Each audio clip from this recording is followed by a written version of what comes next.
Well, the picture has gone viral. Somehow, a 27-year-old Washington man lived to tell his story after he was pinned between two semi-trucks in Oregon. Take a look at the picture. That is a pickup truck sandwiched between two tractor trailers. And if you look closer, well, you can see 27-year-old Kaleb Whitby trapped in the wreckage alive. The accident was part of a 26-vehicle pileup on Interstate 84 near Baker City, Oregon, Saturday morning. And KXLY4's John Hendricks joins us now live. And John, what a story he has to tell. NADINE Whitby says he was headed to Council, Idaho from southeastern Washington when they hit fog and black ice. He says everyone slowed down, but it wasn't enough to stop this pileup from happening.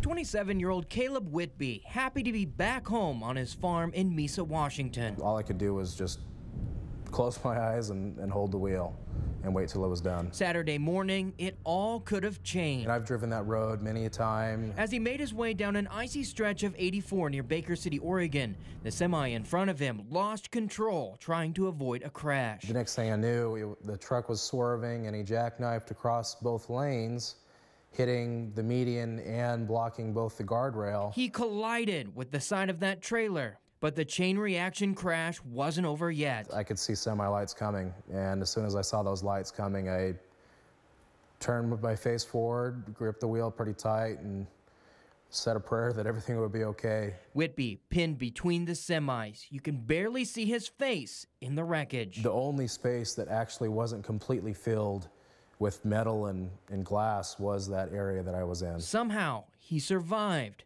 but those passing by thought differently. I heard from a few people that when they walked around the backside of one of the vehicles and saw my back end on the other side of a trailer, they just automatically assumed that whoever was in that accident, whoever was in the pickup would have been dead. Whitby called for help and was pulled from the mangled pickup. Many still in disbelief he had survived this crash. They kept asking where the body was.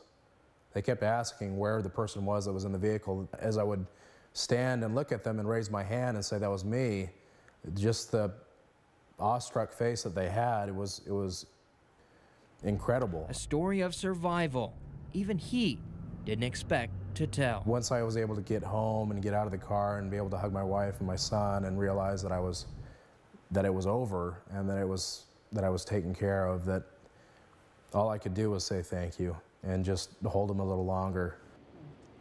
Whitby says it comes as a reminder to make sure that you check your road conditions before you travel, but he does add that sometimes you just can't adjust your plans. Reporting in studio, John Hendricks, KXLY4 News.